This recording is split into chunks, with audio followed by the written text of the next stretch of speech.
Ésaïe, chapitre 26. Ce jour-là, on chantera ce cantique dans le pays de Juda. Nous avons une ville bien fortifiée. Par ses murailles et son rempart, il nous accorde le salut. Ouvrez les portes et laissez entrer la nation juste, celle qui reste fidèle. À celui qui est ferme dans ses intentions, tu assures une paix profonde parce qu'il se confie en toi.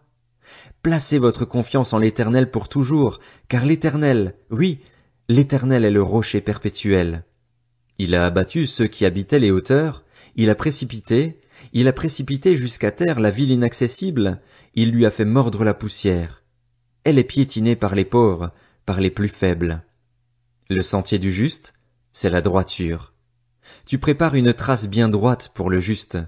Oui, nous plaçons notre attente en toi, Éternel, sur le sentier de tes jugements. Faire appel à ton nom et parler de toi, voilà ce que nous désirons. Mon âme désire ta présence pendant la nuit. Au plus profond de moi, mon esprit te recherche. En effet, lorsque tes jugements s'exercent sur la terre, les habitants du monde apprennent la justice. Si l'on fait grâce aux méchants, il n'apprend pas la justice. Il s'adonne au mal dans le pays de l'intégrité et ne tient pas compte de la majesté de l'Éternel. Éternel, ta main est si haute qu'ils ne l'aperçoivent même pas. Ils verront ton amour passionné pour le peuple et ils en seront couverts de honte.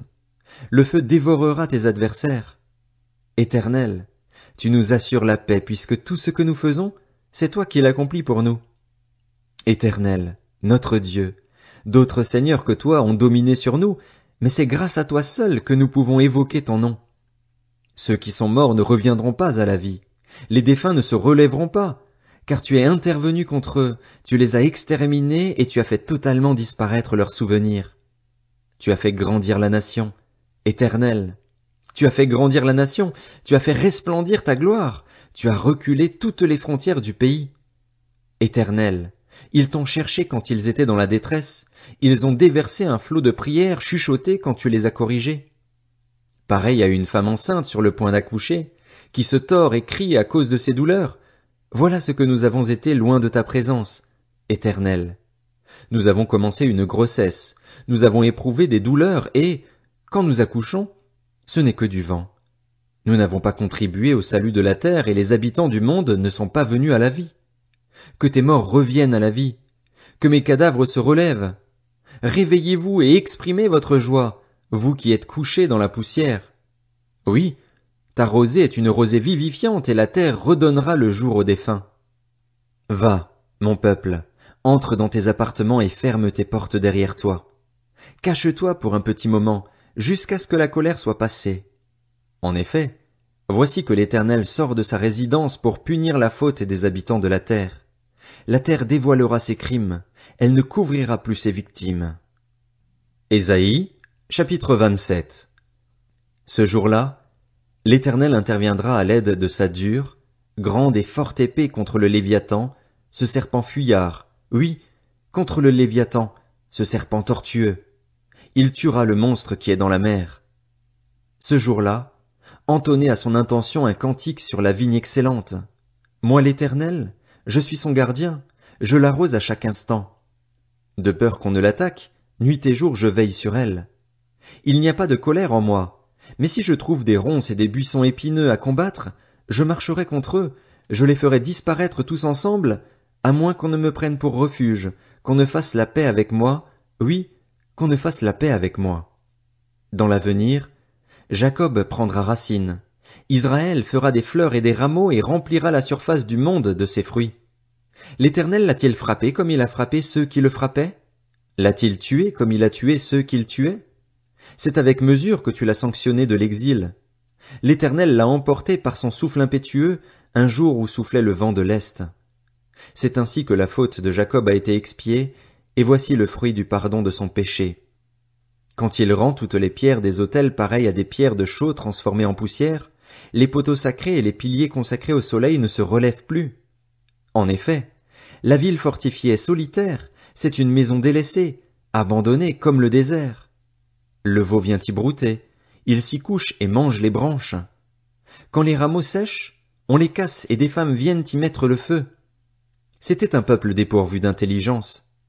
Voilà pourquoi celui qui l'a fait n'a pas eu compassion de lui, Celui qui l'a façonné ne lui a pas fait grâce. Il arrivera, ce jour-là, que l'Éternel procédera à un battage depuis le cours de l'Euphrate jusqu'au torrent d'Égypte, et vous serez ramassés un à un, Israélites. Ce jour-là, on sonnera de la grande trompette. Alors ceux qui étaient perdus en Assyrie ou réfugiés en Égypte reviendront et se prosterneront devant l'Éternel sur la montagne sainte, à Jérusalem. Ésaïe, chapitre 28.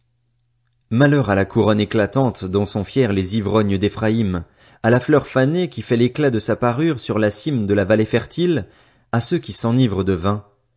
Voici qu'arrive, de la part du Seigneur, un homme fort et puissant, pareil à un orage de grêle ou une tempête destructrice, à des trombes de pluie qui inondent tout. Il le jette sur la terre avec puissance. Elle sera piétinée, la couronne éclatante dont sont fiers les ivrognes d'Éphraïm. La fleur fanée qui fait l'éclat de sa parure sur la cime de la vallée fertile sera comme une figue précoce qu'on aperçoit avant la récolte. À peine dans la main, elle est aussitôt avalée. Ce jour-là, l'Éternel, le Maître de l'univers, sera une couronne majestueuse et une parure magnifique pour le reste de son peuple. Il sera un esprit de droiture pour celui qui siège au tribunal et une force pour ceux qui repoussent l'ennemi jusqu'à ses portes. Mais eux aussi, ils titubent sous l'effet du vin et les liqueurs fortes les égarent. Prêtres et prophètes titubent sous l'effet des liqueurs fortes, ils sont troublés par le vin, ils s'égarent à cause des liqueurs fortes. Ils titubent en prophétisant, ils vacillent en rendant leur verdict. Toutes les tables sont pleines de vomissements infects. Il n'y a plus aucune place intacte. Ils disent, à qui veut-il enseigner la connaissance? À qui veut-il faire comprendre son message? Est-ce à des enfants qui viennent d'être sevrés, qui viennent de quitter la poitrine de leur mère? En effet, c'est ordre sur ordre sur ordre, règle sur règle, règle sur règle, un peu ici, un peu là. Eh bien, c'est par des hommes aux lèvres balbutiantes et par une langue étrangère que l'Éternel parlera à ce peuple. Il leur avait dit, voici le lieu de repos, laissez se reposer celui qui est fatigué. Voici le moment de la détente. Mais ils n'ont pas voulu écouter, et pour eux la parole de l'Éternel sera vraiment ordre sur ordre sur ordre, règle sur règle, règle sur règle, un peu ici, un peu là, afin qu'en marchant ils tombent à la renverse et se brisent, afin qu'ils soient pris au piège et capturés. Écoutez donc la parole de l'Éternel, hommes habitués à la moquerie, vous qui dominez sur ce peuple à Jérusalem. Vous dites, nous avons conclu une alliance avec la mort, nous avons fait un pacte avec le séjour des morts. Quand le fléau débordant passera, il ne nous atteindra pas, car nous avons la fausseté pour refuge et le mensonge pour abri. À cause de cela, voici ce que dit le Seigneur, l'Éternel.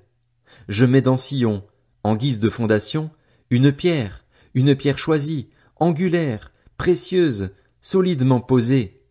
Celui qui s'appuie sur elle sera en sécurité. J'ai établi la droiture comme une règle, et la justice comme un fil à plomb. La grêle balayera le refuge de la fausseté, et l'eau inondera l'abri du mensonge. Votre alliance avec la mort sera supprimée, votre pacte avec le séjour des morts ne tiendra pas. Lorsque le torrent destructeur passera, il vous écrasera.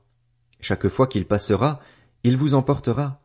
Oui, il passera tous les matins, le jour et la nuit, et son bruit seul provoquera la terreur. Le lit sera trop court pour qu'on puisse s'y étendre, et la couverture trop étroite pour qu'on puisse s'en envelopper. En effet, l'Éternel se lèvera comme sur la montagne de Pératsim, il tremblera d'indignation comme dans la vallée de Gabaon pour faire son œuvre étrange, pour exécuter son travail inhabituel. Maintenant, ne faites pas les moqueurs, sinon votre situation empirera. La destruction de tout le pays est décidée. Je l'ai appris du Seigneur, de l'Éternel, le Maître de l'univers. Prêtez l'oreille et écoutez-moi, soyez attentifs et écoutez ma parole. Celui qui laboure en vue des semailles le fait-il constamment? Remue-t-il et bêche-t-il sans cesse son terrain? Après avoir aplani la surface du sol, n'y disperse-t-il pas de la nigelle et ne sème-t-il pas du cumin? Ne met-il pas le blé par rangées, l'orge à une place marquée et l'épeautre sur les bords? Son Dieu lui a enseigné la règle à suivre, il l'a instruit. On n'écrase pas la nigelle avec le traîneau et la roue du chariot ne passe pas sur le cumin, mais on bat la nigelle avec un bâton et le cumin avec une baguette. Par contre, on doit écraser le blé pour en faire du pain, on ne le bat pas indéfiniment, et si l'on fait passer la roue du chariot et les chevaux dessus, il n'est pas écrasé. Cela aussi vient de l'Éternel, le Maître de l'univers. Il distribue de merveilleux conseils et augmente les capacités de discernement. Ésaïe, chapitre 29. Malheur à Ariel, oui, à Ariel, la ville où David a installé son camp. Ajoutez une année à celle-ci, laissez les fêtes accomplir leur cycle, puis je harcèlerai Ariel. On n'y entendra plus que plaintes et gémissements, et la ville sera pour moi comme une fournaise. De tous côtés j'installerai mon camp contre toi, je t'entourerai de postes armés, je dresserai des retranchements contre toi. Tu seras abaissé au point que tu parleras par terre et que tes propos seront étouffés par la poussière. Ta voix sortira de terre comme celle d'un spectre, et c'est de la poussière que tu murmureras tes discours. Mais tes ennemis seront réduits en fine poussière, cette foule d'hommes violents sera emportée comme de la paille, et cela arrivera tout à coup, en un instant. Tu verras l'intervention de l'Éternel, le Maître de l'univers, accompagnée de coups de tonnerre, d'un tremblement de terre et d'un grand bruit, de l'ouragan et de la tempête, de la flamme d'un feu dévorant. Toute la foule des nations venues combattre Ariel, tous ceux qui l'attaqueront, elle et sa forteresse, et qui la harcèleront disparaîtront comme un rêve, comme une vision nocturne. Toute la foule des nations venues combattre le mont Sion sera pareille à celui qui a faim. Il rêve qu'il mange avant de se réveiller, l'estomac vide. Elle sera pareille à celui qui a soif. Il rêve qu'il boit avant de se réveiller, épuisé, la gorge sèche. Restez bouche bée, stupéfaits. Collez-vous les yeux et devenez aveugles.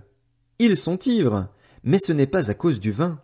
Ils titubent, mais ce n'est pas sous l'effet des liqueurs fortes. En effet, l'Éternel a déversé sur vous un esprit de torpeur. Prophète, il a fermé vos yeux. Voyant, il a couvert votre tête. Toute cette vision est devenue pour vous pareille au mot d'un livre cacheté que l'on donne à un homme qui sait lire en lui disant « Lis donc ceci ». Il répond « Je ne peux pas, car il est cacheté ». Elle est devenue pareille à un livre que l'on donne à un homme qui ne sait pas lire en lui disant « Lis donc ceci ». Il répond « Je ne sais pas lire ». Le Seigneur dit « Ce peuple s'approche de moi, il m'honore de la bouche et des lèvres, mais son cœur est éloigné de moi et la crainte qu'il a de moi n'est qu'un commandement humain, une leçon apprise. C'est pourquoi je continuerai à étonner ce peuple par des merveilles et des miracles, de sorte que la sagesse de ces sages disparaîtra et l'intelligence de ces hommes intelligents devra se cacher. Malheur à ceux qui cherchent à s'éloigner le plus possible de l'Éternel afin de lui cacher leurs intentions, qui agissent dans les ténèbres et qui disent « Qui peut nous voir? Qui peut savoir ce que nous faisons ?» Quelle perversité que la vôtre! Va-t-on assimiler le potier à l'argile pour que l'objet puisse dire de celui qui l'a fait « Il ne m'a pas fabriqué », pour que le vase puisse dire de celui qui le façonne « Il n'a pas d'intelligence ». Encore très peu de temps et la forêt du Liban se transformera en verger, tandis que le verger sera assimilé à une forêt. Ce jour-là, les sourds entendront la lecture du livre et, délivrés de l'obscurité et des ténèbres, les yeux des aveugles verront. Les humbles trouveront de plus en plus leur joie en l'Éternel et les plus pauvres de l'humanité seront remplis d'allégresse grâce au Saint d'Israël. En effet, l'homme violent ne sera plus là, le moqueur aura disparu.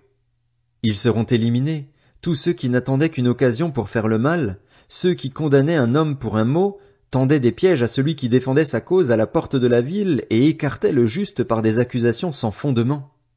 C'est pourquoi, voici ce que dit l'Éternel, lui qui a racheté Abraham à la famille de Jacob.